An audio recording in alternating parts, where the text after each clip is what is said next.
Assalamu alaikum students, I am Faiza Fahim. I am your maths teacher class 9th. Students, हमने अपने previous lecture में review exercise को start किया था।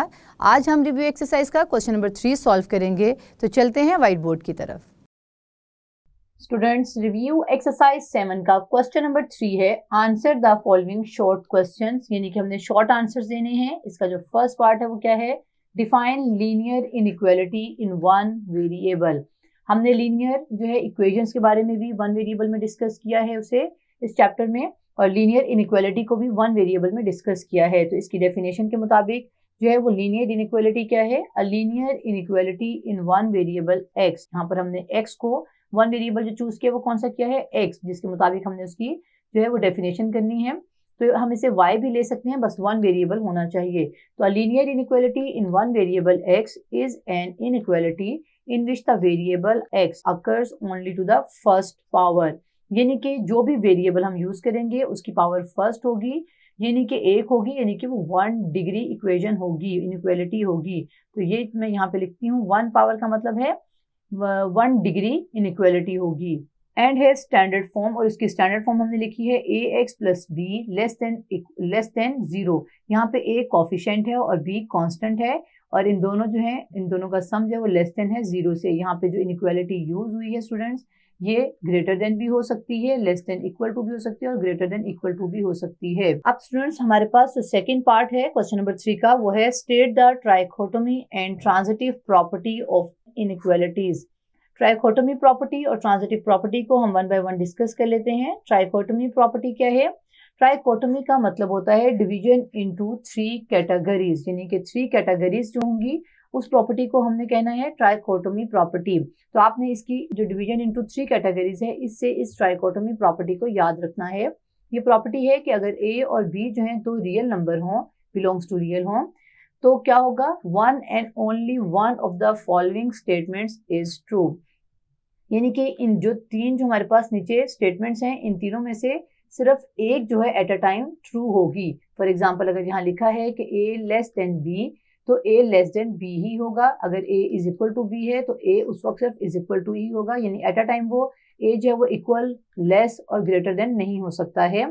अगर वो ग्रेटर देन है तो वो ग्रेटर देन ही रहेगा। इसको हम एक एग्जाम्पल से समझ लेते हैं कि अगर हमारे पास एक चॉकलेट है और एक कैंडी है, और दोनों की प्राइस जो है वो, उसको हम डिस्कस कर लेते हैं, चॉकलेट प्राइस और कैंडी की प्राइस को। यहाँ पे अगर कैंडी की प्राइस क्या है, लेस है चॉकलेट की प्राइस से, यानी कि ए को मैंने चॉकलेट कह दिया है और जो बी है वो कैंडी है। तो यहाँ पर देखिए आप, अगर चॉकलेट की प्राइस जो है वो कम है कैंडी की प्राइस से, तो हम ये नहीं कह सकते कि अगर हम ये अभी ये कह रहे हैं कि चॉकलेट जो है वो लेस देन है कैंडी की प्राइस से, फिर हम कहेंगे ये दोनों इक्वल है, यानी चॉकलेट की प्राइस और कैंडी की प्राइस इक्वल है, तो ये बात ठीक नहीं हो सकती है। या अगर हम ये कहें कि अगर चॉकलेट की प्राइस जो है वो ग्रेटर है कैंडी की प्राइस से, तो ये तीनों जो है वो कॉन्ट्राडिक्शन हो जाएगी। तो इसका मतलब है कि हमारे पास ट्राइकोटोमी प्रॉपर्टी के मुताबिक अगर कोई 3 स्टेटमेंट्स हैं तो उनमें से एक स्टेटमेंट जो है एट अ टाइम होगी रियल नंबर्स की। अब हम इसकी ट्रांजिटिव प्रॉपर्टी को डिस्कस कर लेते हैं। स्टूडेंट्स, ट्रांजिटिव प्रॉपर्टी के मुताबिक अगर ए बी सी तीन जो है वो रियल नंबर्स हों, बिलोंग्स टू आर, यानी रियल नंबर से बिलोंग करते हों, तो ट्रांजिटिव प्रॉपर्टी के मुताबिक अगर एक रियल नंबर यानी ए जो है वो ग्रेटर देन है बी से, और दूसरा रियल नंबर जो बी है वो ग्रेटर देन है सी से, तो इसका मतलब है कि जो ए रियल नंबर है वो भी ग्रेटर होगा सी से।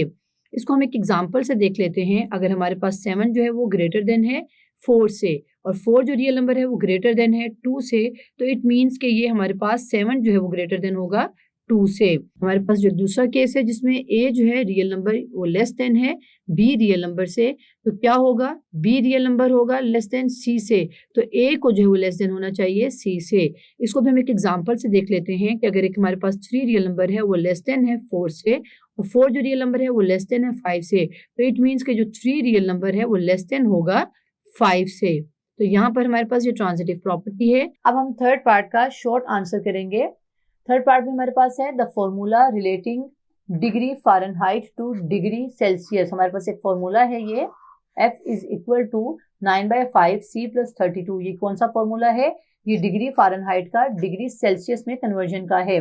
तो इसके लिए कहते हैं for what value of C की किस वैल्यू के लिए हमारे पास F जो है वो लेस देन 0 होगा। तो यहाँ पे स्टूडेंट्स हमने इस केस को लेते हुए कि F लेस देन 0 होगा, इस कंडीशन के लिए हमने फाइंड करना है सी की वैल्यू को, तो हम यहाँ पे सोल्यूशन करते हैं इसका। f is equal to 9/5 c plus 32।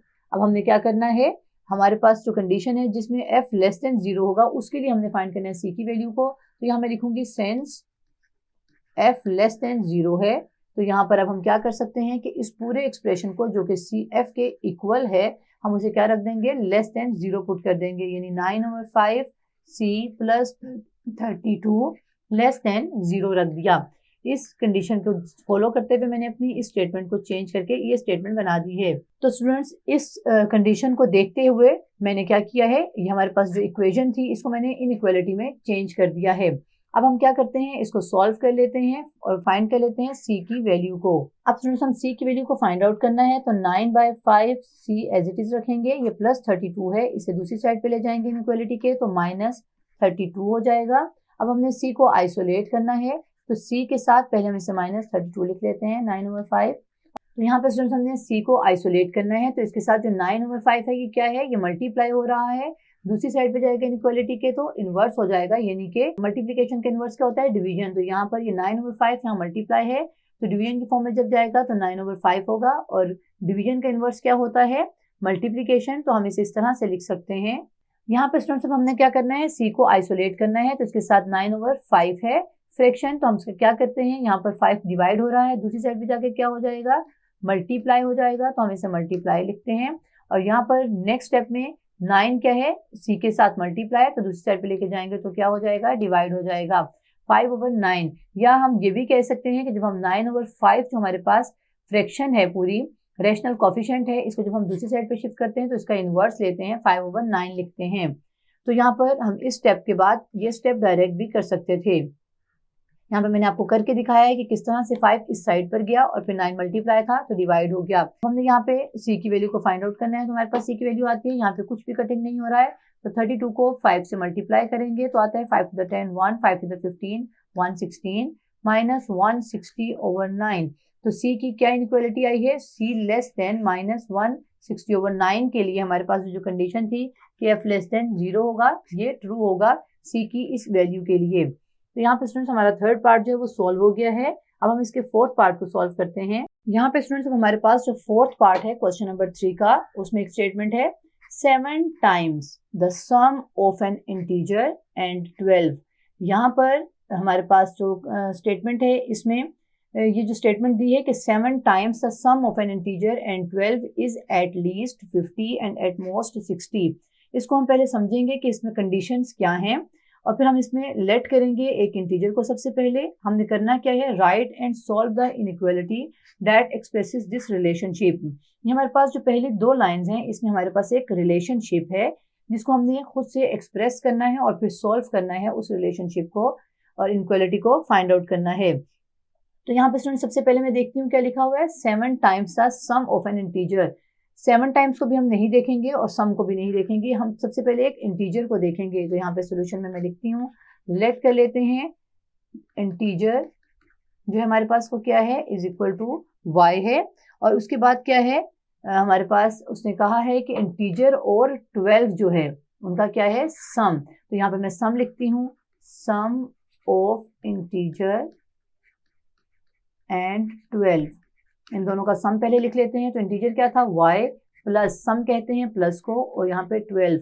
ये मैंने स्टेटमेंट यहाँ पर इस स्टेटमेंट को देख के लिखी है जिसमें लिखा हुआ था सम, यहाँ से मैंने sum of an integer and 12 is, यहाँ पे मैंने इस पहले जो हमारी स्टेटमेंट थी इसको यहाँ पे लिख दिया y प्लस 12, मैथमेटिकल फॉर्म में लिख दिया। अब उसका क्या है, 7 टाइम्स है उस सम का, जो इंटीजर और 12 का था उसका क्या है, 7 टाइम्स है। तो यहाँ पे मैं 7 टाइम्स पहले बना लेती हूँ। तो यहाँ लिखते हैं 7 times sum of integer and 12। ये जो हमारे पास इंटीजर था और उसका जो सम था 12 वो क्या है, 7 टाइम्स है, यानी कि 7 इंटू वाई प्लस 12 हो गया, यानी ये 7 टाइम्स है इस पूरे का सम का, जो इंटीजर और 12 का सम है उसके साथ ये टाइम्स मल्टीप्लाई हो रहा है 7, तो ये 7 टाइम्स को शो कर रहा है। नेक्स्ट उसने क्या कहा है, वो क्या है, ये पूरी स्टेटमेंट क्या है, is at least 50 and at most 60। यहाँ पे पहले हमें एट लीस्ट का मतलब आना चाहिए और एट मोस्ट का मतलब पता होना चाहिए।